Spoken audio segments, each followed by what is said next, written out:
अस्सलाम वालेकुम नादरीन, आप यूट्यूब चैनल देख रहे हैं। मैं इमरान खान हूँ। नादरीन, लेटेस्ट अपडेट्स हैं और ख़बरें अच्छी नहीं हैं, ना गिलगित बल्तिस्तान से, ना आज़ाद कश्मीर से। ना पाकिस्तान की हुकूमत के लिए अच्छी हैं, ना पाकिस्तान की रियासत के लिए अच्छी हैं। और पाकिस्तानी तो सफ़र कर रहे हैं, वो बड़े लंबे अरसे से कर रहे हैं। पाकिस्तान में लगभग 70 सालों से एक खेल खेला जा रहा है गद्दारी का। गद्दार करार दे देते हैं पाकिस्तान की एस्टेब्लिशमेंट के लोग जो भी उनके खिलाफ होता है। यानी इस मुल्क में बलोचों को गद्दार करार दिया गया, पश्तूनों को गद्दार करार दिया गया, महाजरों को गद्दार करार दिया गया, और अब जो है वो जो कश्मीरी हैं उनको भी गद्दार करार दिया जा रहा है। ये जो अवामी एक्शन कमेटी है कश्मीर की, इसके बारे में बाकायदा ख़बरें लगवाई गई पाकिस्तान के मीडिया पे, और पाकिस्तान की एस्टेब्लिशमेंट से जुड़े हुए जो सोशल मीडिया के अकाउंट्स हैं वो इन खबरों को प्रमोट कर रहे हैं। वो ये क्लेम कर रहे हैं कि भारतीय एजेंट हैं और ये गद्दार लोग हैं और ये भारत के साथ मिलकर खेल रहे हैं और भारत का हाथ है इस सारी चीज़ के पीछे।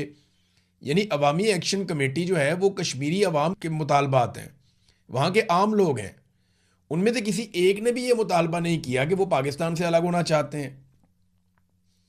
उनमें से किसी एक ने भी कोई ऐसा मुतालबा नहीं किया जो पाकिस्तान के खिलाफ हो, या पाकिस्तानियत के खिलाफ हो, या रियासत पाकिस्तान के खिलाफ हो, या कश्मीरी होने के खिलाफ हो। उनके तमाम मुतालबात अपने लोगों के हकूक़ के हवाले से हैं। वो अपने लोगों के सियासी आइनी हकूक़ मांग रहे हैं, बुनियादी हकूक़ मांग रहे हैं।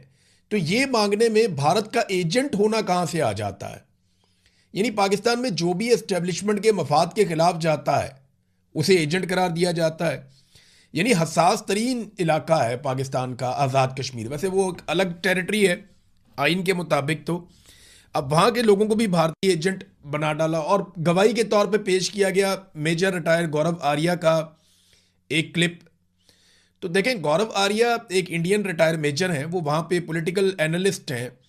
इसके अलावा वो एक दिफाई तजियाकार भी हैं। वो अपना उनका एक नुक्ता नज़र है, उससे इख्तलाफ रहता है पाकिस्तानियों को अक्सर, और हम इख्तलाफ करते भी रहते हैं। लेकिन मेजर गौरव आर्या के क्लिप को उठा के उसकी बुनियाद बना के आप मीडिया पे ये खबरें चला रहे हैं कि आज़ाद कश्मीर में जो अवामी तहरीक है जो अभी खड़ी हो गई है हुकूमत के सामने, और माजी में हमने देखा कि उन्होंने बार बार एहतजाज भी किया, उनकी जानें भी गई, लेकिन इसके बावजूद वो अपने मुतालबात पे डटे हुए, उसको इंडिया के साथ जोड़ा जा रहा है। जो भी चीज़ भारत के अंदर नापसंद की जाती है वो पाकिस्तान के साथ जोड़ देते हैं, चाहे पाकिस्तान का उसमें कोई रोल ना हो। और जो चीज़ पाकिस्तान में एस्टेब्लिशमेंट नापसंद करती है उसको उठा के भारत के साथ जोड़ देती है। यानी गद्दार देने का ना एक खेल पाकिस्तान में चल रहा है बदकिस्मती से। इसी तरह आप लोगों ने इल्ज़ाम लगाया बंगालियों के ऊपर कि बांग्लादेश के लोग जो हैं वो गद्दार हैं, उन्हें गद्दार करार दिया गया, उन्हें करार दिया गया कि वो इंडिया के साथ मिल गए हैं, और फिर हमने देखा कि मुल्क ही टूट गया। यानी इस खेल का कभी भी अच्छा अंजाम नहीं होता। जब आप नफरत फैलाते हैं तो ऐसा ही होता है। हमें बड़े लंबे अरसे तक बताया गया कि आसमा जहांगीर वो एक गद्दार है, और बहुत सारे लोगों के नाम लिए गए, पता चला वो गद्दार है। और पाकिस्तानी जो है वो बिलीव भी कर लेते थे ऐसी बातों पे, लेकिन जो लोग भी बिलीव करते थे आज वो सारे ही गद्दार हैं। यानी ये गद्दारी का खेल पाकिस्तान में अब नहीं हो रहा। फातिमा जिन्ना भी गद्दार थी। अगर कायदे आज़म मोहम्मद अली जिन्ना जिंदा रहते तो उनको भी गद्दार डिक्लेयर किया जाता। जुल्फ़िकार अली भुट्टो वो भी एक गद्दार था, बेनज़ीर भुट्टो वो भी एक गद्दार थी, नवाज शरीफ भी अपने दौर में एक गद्दार रहा, आजकल इमरान खान गद्दार है, अब कश्मीरी गद्दार है। पाकिस्तान में सभी गद्दार हैं। अगर कोई गद्दार नहीं है तो वो पाकिस्तान की एस्टेब्लिशमेंट है, जिसे आप कभी गद्दार करार नहीं दे सकते, क्योंकि वो ये फैसला करते हैं कि किसको गद्दार कहना है, किसको नहीं कहना। लेकिन अवाम की नज़र के अंदर चीज़ें अब बहुत मुख्तलिफ हो चुकी हैं। यानी हम अगर पाकिस्तान के अंदर आवाज़ उठाते हैं ना, यानी मिलिट्री एस्टेब्लिशमेंट से जुड़े हुए अकाउंट है, वो हमें रोज़ाना की बुनियाद के ऊपर गद्दार कहते हैं, मुल्क दुश्मन कहते हैं। वो कहते हैं जी कि हम भारत के साथ मिले हुए हैं। हमारा क्या ताल्लुक है इस चीज़ के साथ? यानी पाकिस्तान में कोई भी इंसाफ की, कानून की बात करे, आज़ादी इजहार राय की बात करे, जमहूरियत की बात करे, इंसानी हकूक़ के लिए आवाज़ उठाए तो वह गद्दार हो जाता है। मारंग बलोच भी गद्दार करार दे दी गई, ईमान मज़ारी भी गद्दार करार दे दी गई, इमरान खान को आज गद्दार करार दे दिया। माजी में नवाज शरीफ गद्दार था, उससे पहले बेनज़ीर, आसिफ अली जरदारी, ये भी गद्दार थे। हर एक शख्स को कभी ना कभी गद्दार, एएनपी गद्दार रही है बड़ा लंबा अरसा। फजलुर रहमान को भी गद्दार रखा गया पाकिस्तान में। तो इन सारे गद्दारों को एक दिन सर जोड़ के बैठना चाहिए और ये सिलसिला बंद करना चाहिए। आज राणा सनाउल्लाह साहब, या मैं राणा सनाउल्लाह का नाम इसलिए ले रहा हूं कि मैंने उनका एक क्लिप देखा थोड़ी देर पहले, ये सारे लोग आज इंजॉय कर रहे हैं, तो ये बात अपने जहन में रखें कि कल को इनको गद्दार बना दिया जाएगा। जब पाकिस्तान तहरीक इंसाफ के लोग इंजॉय कर रहे थे, इक्तदार में थे, उनके वहमो गुमान में नहीं था कि उनको कल को गद्दार बना दिया जाएगा। देखें, आज तहरीक इंसाफ के लोगों को गद्दार बना दिया गया। तो आज अगर PMLN, Peoples Party, ANP, MQM के दिमाग में ये बात है कि उन्हें गद्दार नहीं बनाया जाएगा, तो ऐसा नहीं है। फ्यूचर में वो भी गद्दार बन जाएंगे। जो सहाफ़ी आज एस्टेब्लिशमेंट के साथ मिलकर खबरें दे रहे हैं, देखिए खबरें देना तो सहाफ़ी का हक है, वो दें, लेकिन जो उनके साथ मिलकर खेल खेल रहे हैं, मैं उनकी बात करता हूं, जो उनके हाथों में खेल रहे हैं, उनको ये बात समझनी चाहिए कि गद्दार आपको भी बना दिया जाएगा। इस मुल्क में जब जब एस्टेब्लिशमेंट का मूड बदलेगा, वो गद्दारों को बदल देगी। एस्टेब्लिशमेंट डिवाइड एंड रूल करती है और इसी तरह उन्होंने ये चलाना, और तकलीफ होती है इस बात की। क्या पाकिस्तान इसलिए आज़ाद करवाया था कि हम सारे पाकिस्तान में गद्दार ही हो जाएं? बलोच भी गद्दार हैं, पश्तून भी गद्दार हैं, बंगाली भी गद्दार थे, अभी पंजाबी भी गद्दार होते चले जा रहे हैं, अब कश्मीरी भी गद्दार हैं, मुहाजिर भी गद्दार हैं। वो पाकिस्तान में मुहिब्बे वतन कौन है? गद्दारों का लंडा बाजार लगा दिया पाकिस्तान में।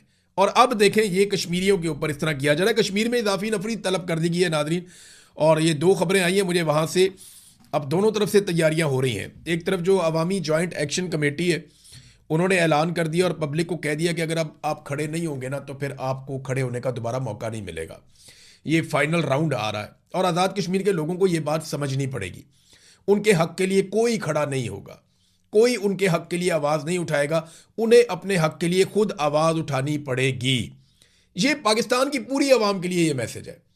चाहे आप खैबर पख्तूनख्वा में रहते हैं, गिलगित बल्तिस्तान में रहते हैं, कश्मीर में रहते हैं, पंजाब में रहते हैं, सिंध में रहते हैं, बलूचिस्तान में रहते हैं, आप कहीं भी रहते हैं, आपके हक के लिए आवाज़ कोई नहीं उठाएगा।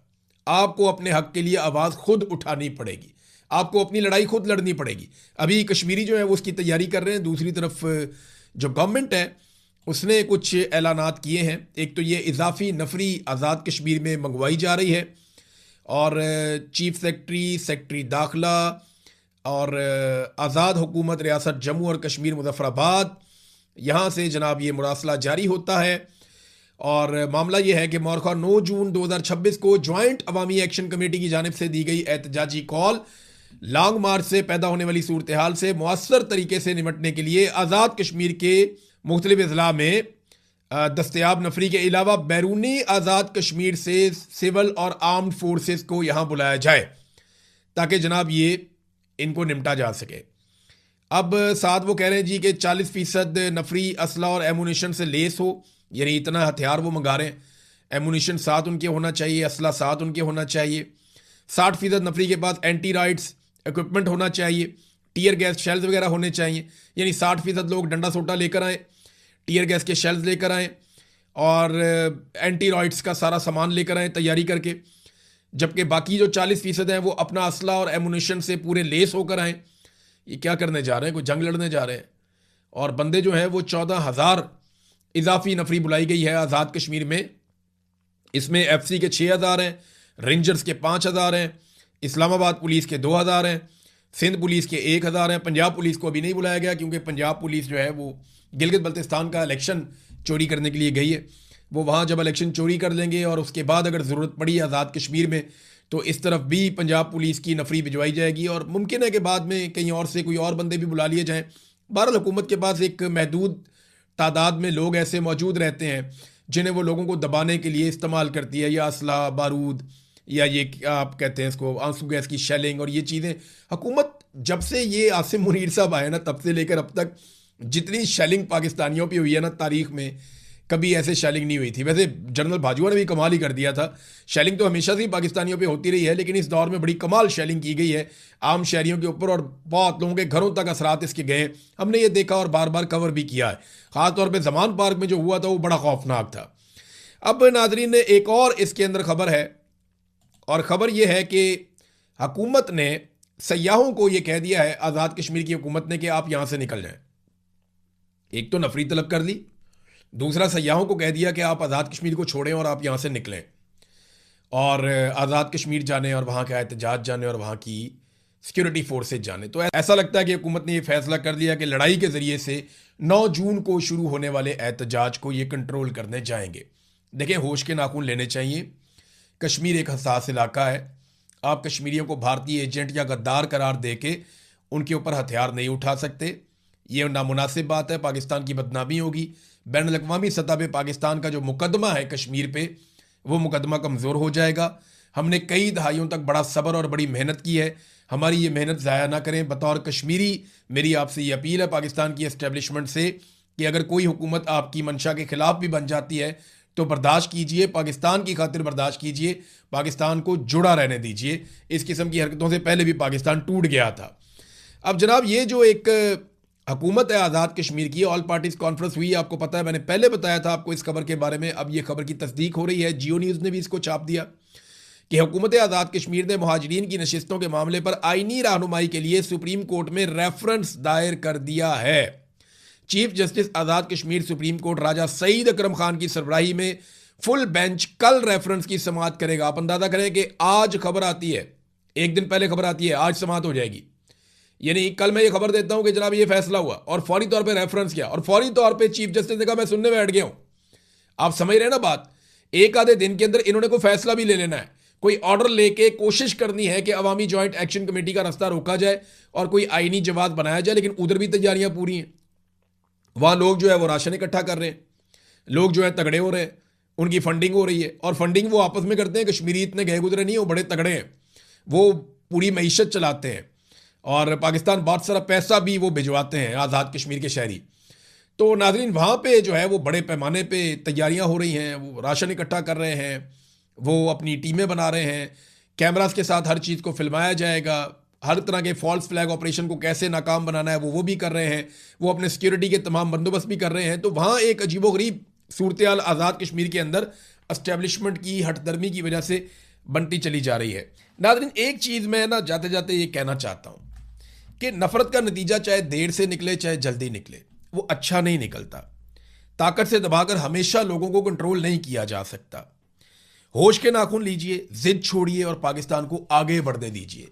ये हर पाकिस्तानी का मुतालबा होना चाहिए। दूसरा नाजरीन, गिलगित बल्तिस्तान में इलेक्शन तो चल रहा है। अब इलेक्शन जैसा चल रहा है वो आप ही जानते हैं। अगर तो इलेक्शन फेयर एंड फ्री हुआ तो पाकिस्तान तहरीक इंसाफ वहाँ पे अक्सरियत ले जाएगी। जितने भी सहाफ़ी वहाँ पे गए, जितने लोग गए, वो ऑफ द रिकॉर्ड सारे यही बताते हैं कि हम पे बहुत दबाव है। लेकिन इसके बावजूद हम आपको ये बता दें कि पाकिस्तान पीपल्स पार्टी और PMLN ऐसा नहीं है कि वो बिल्कुल ही गायब हैं, उन्हें वोट पड़ेंगे, लेकिन ज़्यादा वोट पाकिस्तान तहरीक इंसाफ का है। और तहरीक इंसाफ को थोड़ा सा भी लेवल प्लेइंग फील्ड मिल जाता है तो तहरीक इंसाफ यहाँ पे हुकूमत बनाने की पोजीशन में भी आ सकती है। अब आसिफा जरदारी को आजकल मैं कुछ वीडियोस देख रहा था और हमारे कुछ सहाफ़ी भी उन वीडियोस को पोस्ट कर रहे हैं, बड़े जज्बाती बयानात लिख रहे हैं कि बेनज़ीर भुट्टो की शबीह नज़र आती है आसिफा जरदारी में। तो ये बेनज़ीर भुट्टो की तौहीन है। देखिए, ज़मीन आसमान का फ़र्क है। शहीद बेनज़ीर भुट्टो की एक बड़ी शानदार सियासी स्ट्रगल थी। उन्होंने एक तबाहशुदा पार्टी को दोबारा खड़ा किया था अपनी जहानत से और अपनी मेहनत से। और जबकि आसिफा को एक बनी बनाई पार्टी मिली है, इनके सर के ऊपर वालिद का हाथ भी है, भाई भी इनका है, पूरी पार्टी बनी बनाई मिली है। बेनज़ीर इंसाफ के लिए लड़ी थी, जबकि आसिफा ना इंसाफी के निज़ाम की पैदावार है। और ये एक सच्चाई है, इससे कोई भाग नहीं सकता। बेनज़ीर ने मैदान में मुकाबला किया था, निहत्ते होकर मुकाबला किया था और आवाम के बलबूते के ऊपर आई थी। जबकि आसिफा जरदारी ने कौमी असम्बली में आने के लिए तमाम उम्मीदवारों को मुश्किल में डाला। यानी मुकदमात दर्ज किए गए, बंदे गिरफ्तार किए गए, बंदे अगवा किए गए, बंदों को दबाया गया, जोर जबरदस्ती, धौंस और धांधली से बिला मुकाबला आसिफा जरदारी को इलेक्शन जितवा कर असम्बली में पहुंचाया गया। तो बेनज़ीर की एंट्री में और आसिफा की एंट्री में बहुत फ़र्क है। हाँ, थोड़ा सा ये एक्शन एक जैसा हो सकता है, वो बेनज़ीर की तरह एक्टिंग कर सकती हैं, बेनज़ीर की तरह बोलने की कोशिश कर सकती हैं, बेनज़ीर की तरह चल सकती हैं, लेकिन बेनज़ीर वाली स्ट्रगल अभी तक उन्होंने करके नहीं दिखाई। उन्होंने कोई ऐसी तकलीफ नहीं देखी जिन तकालीफ से बेनज़ीर भुट्टो गुजरी है। उन्होंने कोई ऐसी इंसाफ के लिए जद्दोजहद नहीं की, उन्होंने हक के लिए आवाज़ नहीं उठाई जो बेनज़ीर भुट्टो की एक खसूसियत थी। बेनज़ीर भुट्टो एक बहादुर रहनुमा थी और उन्होंने फ्रंट से आकर लीड किया था, जबकि आसिफा को सोने का चम्मच मिला। और जिस तरीके से उनके वालिद ने उनको लॉन्च किया, ये किसी भी सियासी शख्सियत की बदतरीन लॉन्चिंग हो सकती है कि बेईमानी और धौंस और धांधली से और मारकुट के ज़ोर ज़बरदस्ती से किसी को लाकर बिठा दिया जाए, बाकी सबको मैदान से हटाकर। तो ये तो आसिफा और बेनज़ीर में ज़मीन आसमान का फ़र्क है। तो जो लोग ये तबसरा करते हैं उनसे मेरी गुजारिश है कि आप ये तबसरा तो कर देते हैं, लेकिन इस तबसरे से आप बेनज़ीर भुट्टो की बहुत तौहीन कर देते हैं। बेनज़ीर की शहादत, उसके जज्बे और बेनज़ीर भुट्टो की जो सियासी जद्दोजहद है उसकी आप तौहीन कर देते हैं जब आप बिलावल को और आसिफा को लाकर उनके साथ मिलाते हैं। ये लोग तो एस्टेब्लिशमेंट की पैदावार है। यानी अच्छी तरह मुझे इस बात का अंदाज़ा है कि पीपल्स पार्टी जो भुट्टों की पॉलिटिकल पार्टी थी, जरदारियों के ज़रिए से एस्टेब्लिशमेंट ने इस पॉलिटिकल पार्टी पे कब्जा कर लिया है, और यही कुल मिलाकर असली बात है। अब नाज़रीन, 28वीं आईनी तरमीम की तैयारियां हो रही हैं। इस पे अपोजिशन लीडर महमूद खान अचकज़ई ने स्टेटमेंट भी दिया है कि 28वीं तरमीम बहुत बड़ी गलती होगी, पता नहीं हुक्मरान किस तरह मुल्क चलाना चाहते हैं। तो मैंने आपको पहले भी कहा कि 28वीं आईनी तरमीम की तैयारी हो रही है। आप 26वीं और 27वीं आईनी तरमीम भूल जाएंगे जब आप 28वीं आईनी तरमीम को सुनेंगे। देखिए, इन्होंने जो हुकूमत बनाकर दी है ना, जिन लोगों को 17 सीटों वालों को उठा के इन्होंने मुल्क का वज़ीर आज़म बना दिया, फॉर्म 47 जारी करके पीपल्स पार्टी और PMLN को मुश्तरका तौर पे इक़्तिदार में ले आए, 2/3 अक्सरियत वाली जमात को बाहर कर दिया। तो अब जिन लोगों को लाया गया ना, उनको जो कहा जाता है ना एस्टेब्लिशमेंट की जानिब से, वो एग्जैक्टली वही करते हैं। जो उन्हें हुक्म आ जाता है, लिखा लिखाया, वो कर देते हैं। तो ये 28वीं आईनी तरमीम भी पास करवा देंगे, लेकिन आइन का मुकम्मल हुलिया बिगड़ जाएगा। बल्कि आइन का हुलिया तो बिगड़ गया है, अब तो उसके अंदर मफादात का इंदराज होना बाकी है कि बहुत सारे मफादात हैं। आप देखेंगे, आप 28वीं आईनी तरमीम में जो चीज़ें सुनने में आ रही हैं, जब ये सामने आएंगी ना, तो पाकिस्तानी कौम इसको मुद्दतों याद रखेगी कि पाकिस्तान के आइन के ऊपर सबसे बड़ा शब खून मारा गया था। नाज़रीन, मुल्क भर में बिजली की कीमत मजीद बढ़ा दी गई है और इसके अंदर कुछ ₹1.25 का इजाफा कर दिया गया एक मरतबा फिर। ये हर चौथे दिन खबर आती है, कोई इतनी बड़ी बात नहीं है, लेकिन बिजली की कीमत लगातार बढ़ती चली जा रही है। आम आदमी की जेब के ऊपर इसका बोझ पड़ता है। देखिए, बिजली की कीमत क्यों बढ़ाते हैं? ये बिजली का इस्तेमाल कम हो रहा है। पहले अगर सारा पाकिस्तान मिलकर अगर 100 यूनिट बिजली इस्तेमाल करता था, तो अब वो नहीं करता, अब वो 60 या 70 यूनिट बिजली इस्तेमाल करता है। यानी पाकिस्तान ने अपने बिजली का इस्तेमाल कम कर दिया है। इंडस्ट्री भी बिजली कम इस्तेमाल कर रही है, सारिफीन घरेलू भी बिजली कम इस्तेमाल कर रहे हैं, क्योंकि बिजली इतनी महंगी हो गई, लोग खरीदना ही नहीं चाहते। तो जब बिजली का इस्तेमाल कम हुआ है, तो इन्होंने तो इजाफी बिजली के कारखाने लगाए हुए हैं और उनको इन्होंने देनी है कैपेसिटी पेमेंट। जब कम बिजली इस्तेमाल करेंगे तो आप कम बिल देंगे, इसीलिए ये क्या करते हैं कि बिल को बढ़ाने के लिए बिजली की कीमत में इजाफा कर देते हैं और उसके ऊपर फिक्स्ड किस्म के चार्जेस भी लगाते चले जा रहे हैं। ये सारा कुछ ये इसलिए कर रहे हैं कि ज्यादा से ज्यादा पैसा आवाम से निकाल कर कैपेसिटी पेमेंट की मद में IPPs को दिया जा सके। IPPs जो इनके चहीते हैं, IPPs जो इनके अपने खानदान हैं, IPPs जो इनके अपने बच्चे हैं, IPPs जो इनके अपने रिश्तेदार या फ्रंटमैन हैं, उन IPPs की जेबें भरने के लिए अवाम की जेबों पर डाका डालना जरूरी है। अब अगर अवाम बिजली कम इस्तेमाल करेंगे तो IPPs को पैसा कहां से दिया जाएगा? इसी चक्कर में तो सोलर खत्म कर रहे हैं कि जनाब सोलर को हटाओ ताकि लोग बिजली हमारी इस्तेमाल करें और हमें बिल दें। अगर लोग सोलर लगाएंगे और मीटर हटा लेंगे तो फिर हम कहां से IPPs को इतना पैसा देंगे? तो पाकिस्तान के लिए पहले तो इन्होंने मुजरिमाना तौर पे जिस तरह के IPPs के मंसूबे ये लेकर आए, उन्होंने पाकिस्तान को डैमेज किया और अब ये लगातार कीमत बढ़ाने पे इसलिए मजबूर हैं कि कैपेसिटी पेमेंट इन्होंने अदा करनी है अपने चहीतों को, तो उसके लिए पाकिस्तानियों की जेबें काटनी पड़ेंगी। शेख रशीद का ना लोग उस वक्त मजाक उड़ाते थे नवाज शरीफ के दौर में। वो वाहिद आदमी था जिसने सबसे पहले रोला डाल दिया था कि ये जो मुआहदे होने जा रहे हैं ना IPPs के, याद रखना एक वक्त आएगा पाकिस्तानी कहेंगे मीटर उतार के ले जाओ, हमें बिजली नहीं चाहिए। ये शेख रशीद ने बात उस वक्त, आज से 10-12 साल पहले शेख रशीद ने ये बात की थी। मेरे अपने प्रोग्राम में उन्होंने ये बात की। मैंने बाद में पूछा शेख साहब से, मैंने कहा शेख साहब ये क्या आप कहते हैं?